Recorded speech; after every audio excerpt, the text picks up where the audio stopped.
बिस्मिल्लाहिर्रहमानिर्रहीम अल्हम्दुलिल्लाह नहमदुहु व नुसल्ली अला रसूलिहिल करीम अम्मा बाद। अस्सलामु अलैकुम मोहतरम बुज़ुर्गों, दोस्तों, अज़ीज़ साथियों, क्या हाल चाल है। अल्लाह ताला से दुआ है कि अल्लाह ताला आप सबों को, हम सबों को और हम सबों के अहल व अयाल को अपने हिफ्ज़ अमान में रखे, आमीन या रब्बल आलमीन।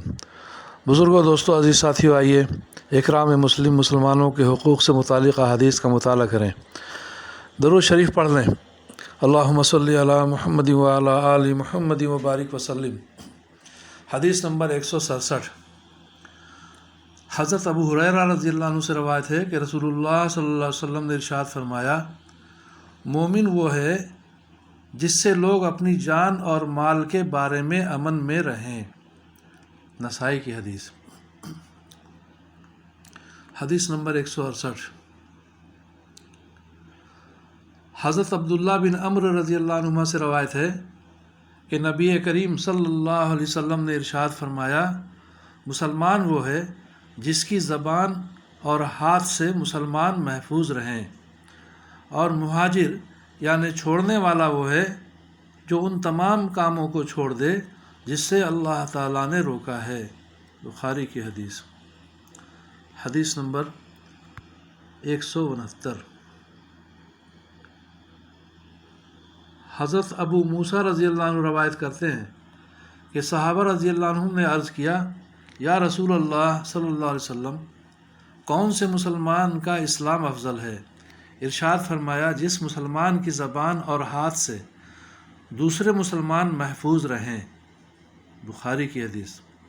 फ़ायदा, ज़बान से तकलीफ़ पहुँचाने में किसी का मजाक उड़ाना, तोहमत लगाना, बुरा भला कहना और हाथ से तकलीफ़ पहुँचाने में किसी को नाहक मारना, किसी का माल जुल्मन लेना वगैरह उमूर शामिल हैं। फ़तहुल बारी।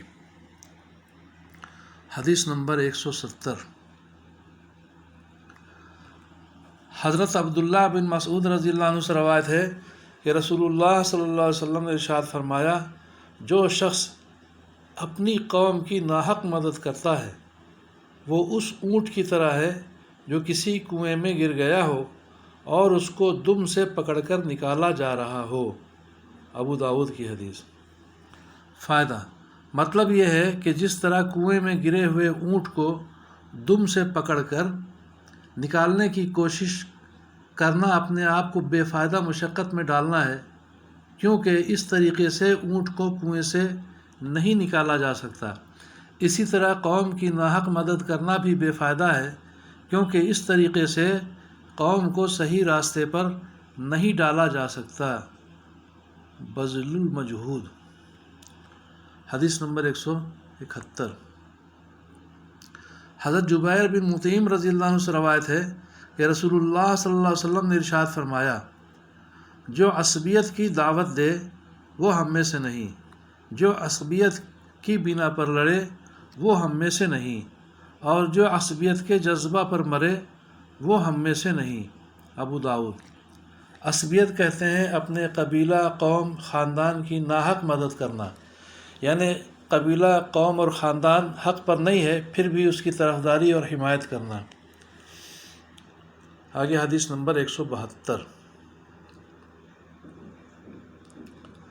हज़रत हुसैला रहमतुल्लाहि अलैहा फरमाती हैं कि मैंने अपने वालिद को ये फरमाते हुए सुना कि उन्होंने रसूलुल्लाह सल्लल्लाहु अलैहि वसल्लम से दरियाफ़्त किया, क्या अपनी कौम से मोहब्बत करना भी असबियत में दाखिल है। रसूलुल्लाह सल्लल्लाहु अलैहि वसल्लम ने इरशाद फरमाया, अपनी कौम से मोहब्बत करना असबियत नहीं है, बल्कि असबियत यह है कि कौम के नाहक होने के बावजूद आदमी अपनी कौम की मदद करे। मुस्नद अहमद।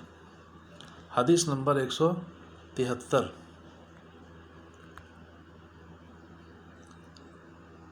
हज़रत अब्दुल्ला बिन अम्र रज़ियल्लाहु अन्हुमा से रवायत है कि रसूलुल्लाह सल्लल्लाहु अलैहि वसल्लम से दरियाफ़्त किया गया कि लोगों में कौन सा शख्स सबसे बेहतर है।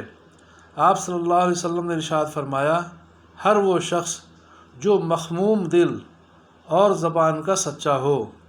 सहाबा रज़ियल्लाहु अन्हुम ने अर्ज़ किया, زبان کا سچا تو ہم سمجھتے ہیں، مخموم دل سے کیا مراد ہے؟